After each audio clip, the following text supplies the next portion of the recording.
Hi everyone, let's start making these yummy pancakes.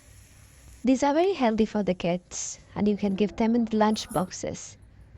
Put egg and whole wheat flour, brown sugar, honey, vanilla essence, some baking powder, yes, and milk. Stir everything. Grease the pan with some butter. You can use some fun shapes for the kids to enjoy them.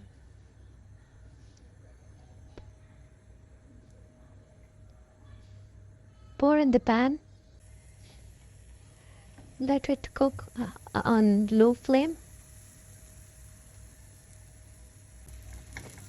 Turn them around and cook until they are done. You can try any toppings. I'm just putting some chocolate.